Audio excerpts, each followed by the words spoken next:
जय जगन्नाथ नमस्कार welcome to आलू टीचर सपोर्ट मो राधा सार आपण मान सामने नुआ टॉपिक नुआ वीडियो आपण मैंने जानते इलेक्शन 2024 प्रस्तुति जारी रही।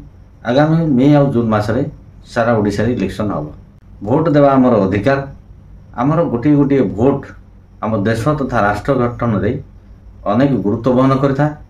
आम निजर भोटटी अत्यंत मूल्यवान तेणु समस्ते निज निजर भोटटी दबा आवश्यक। भोट दवाई आम कौन करने पड़े तेणु से विषय एठी विशेष किसी आलोचना करिवार नहीं, किंतु केतेक जिनस आमको जानिबा निहाती आवश्यक से विषय आलोचना करवा। तेणु आपण मैंने जहाँ जानी कमेंट्स बॉक्स रे लिखंतु भोट देवाई आम कौन कौन करने पड़ता है। यही वीडियो रे केतेक इम्पोर्टाट कथा आलोचना मुझे आपण मानकर नाम भोटर लिस्ट रे अच्छी कि नहीं, भोट पूर्वर ताकू जांच करने आवश्यक। जदि जांच करे भोटर लिस्ट ना न भोट दवाई बूथ को जाइए सेठी आपण भोट दे पारे ना। तेणु यही संपर्क में आज वीडियोटी को शेष पर्यंत देखंतु, कमेंट्स रे निजर मतामत दियंतु। चैनल टी सब्सक्राइब कर नथिले चैनल टी सब्सक्राइब कर नोटिफिकेशन बेल ऑन कर दियंतु। यही भली इंपोर्टेंट इनफॉर्मेटिव वीडियो सब बड़े आपन देखिपारे। जदि वीडियोटी आपन को भल लागिला ताहले वीडियोटी को लाइक और शेयर करिया को भूलिबे नाही। आपनकर भोट दिन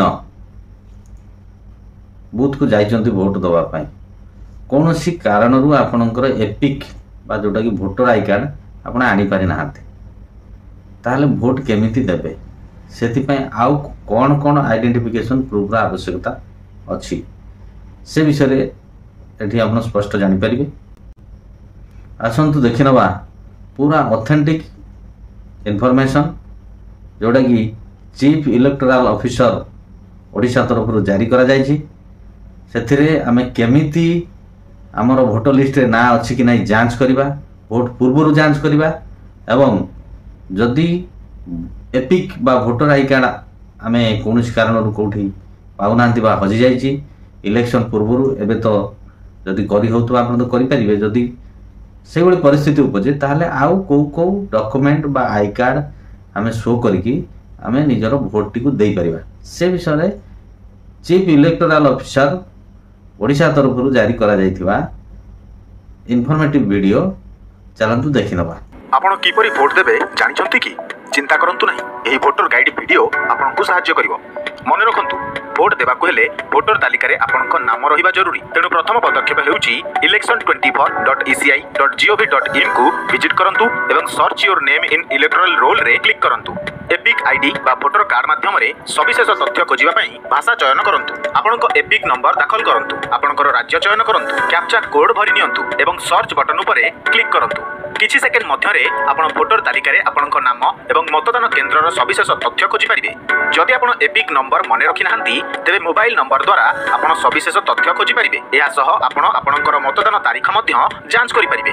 मतदान दिन पोलिंग स्टेशन को वोटर कार्ड सहित जांतु, तेबे आपण एही अनुमोदित 12टी प्रमाणपत्र गुडिक मध्यरु जे कोनोसिटी व्यवहार करि पारिबे।